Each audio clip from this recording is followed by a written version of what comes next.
আসসালামু আলাইকুম প্রিয় বন্ধুগণ, সহযোদ্ধাগণ। আন্তর্জাতিক প্রতিবন্ধী ব্যক্তি দিবস 2025 আপনাদের সবাইকে জানাচ্ছি আন্তরিক শুভেচ্ছা। আজকে একটা বিশেষ বার্তা নিয়ে আপনাদের মাঝে হাজির হয়েছি। আমরা তো বিভিন্ন পরিচয়ে পরিচিত জনগণের কাছে, কারো কাছে ল্যাংড়া, কারো কাছে খোড়া, কারো কাছে বোবা, কানা, প্রতিবন্ধী, কারো কাছে বেনিফিশিয়ারি, কারো কাছে সেলফ পরিচয়হীন একজন লোক যার কোনো মূল্য নেই। কিন্তু একটা বিশেষ পরিচয় আমি আপনাদের কাছে পরিচয় করে দিতে চাই, সেটা হচ্ছে আপনারা প্রত্যেকেই একজন ভোটার।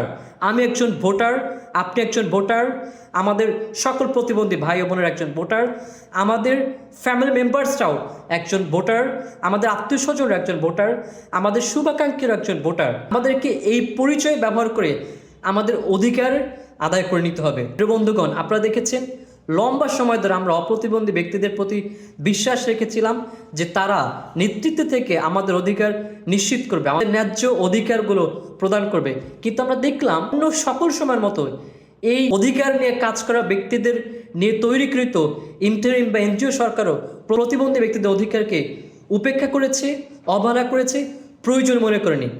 এমন বাস্তবতায় আমাদের ভোটার হিসেবে আমাদের যে শক্তি আছে, আমরা বাংলাদেশের 10% জনগোষ্ঠী, আমাদের পরিবার এবং আত্মীয় স্বজনকে যদি যুক্ত করি, প্রায় 25 থেকে 30% জনগোষ্ঠী আমরা, এবং আমাদের এই ভোট কোন দল ক্ষমতায় যাবে সেটা নির্ধারণ করে দিতে পারে। এবং এই শক্তিকে আমাদের ব্যবহার করতে হবে, এর জন্য যা যা প্রয়োজন সেটা করতে হবে। আমাদেরকে ঐক্যবদ্ধ হতে হবে, পরিবারের মধ্যে, বন্ধুদের মধ্যে, আত্মীয় স্বজনের মধ্যে জানিয়ে দিতে হবে যে আমাদের ভোটার হিসেবে যে অধিকার রয়েছে সে অধিকার আমরা আগামী আসন্ন নির্বাচনে ব্যবহার করব। এবং যে রাজনৈতিক দলগুলো প্রতিবন্ধী ব্যক্তিকে নমিনেশন দেবে না, আমরা তাদেরকে কোনো ভোট দিব না। যে রাজনৈতিক দল তাদের ইশতেহারে প্রতিবন্ধী ব্যক্তিদের অধিকার নিশ্চিত করে বলবে না, আমরা তাদেরকে ভোট দিব না।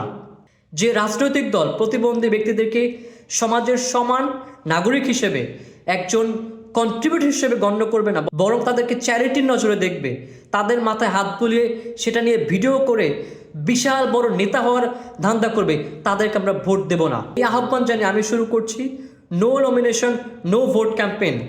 মনে রাখবেন, আগামী নির্বাচনে উচ্চকক্ষে 100টি ভোট রয়েছে, যে 100টি ভোট সারা বাংলাদেশের জনগণ যে দলকে যত পার্সেন্ট ভোট দেবে তার ভিত্তিতে সেই দল তত পার্সেন্ট ভোট দেবে। আমরা 10% জনগোষ্ঠী এবং আমাদের পরিবার আত্মীয় স্বজন মিলে যদি 30% জনগোষ্ঠী কোনো দলকে বেছে নেয়, সেই দল 100 আসনের মধ্যে 20 থেকে 30টা আসন দখল করে নিতে পারবে শুধুমাত্র আমাদের নিজস্ব ভোটের মাধ্যমেই।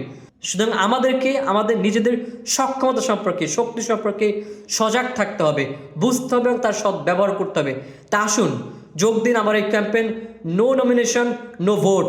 আপনি যে অধিকার থেকে বঞ্চিত হচ্ছেন, আপনি যে সমস্যাগুলো ফেস করছেন আপনার নিজস্ব প্রেক্ষাপটে, আপনার যে দাবি দাওয়াগুলো রয়েছে সেই দাবি দাওয়াগুলো ব্যক্ত করে ভিডিও তৈরি করুন, হ্যাশট্যাগ দিন নো নমিনেশন নো ভোট।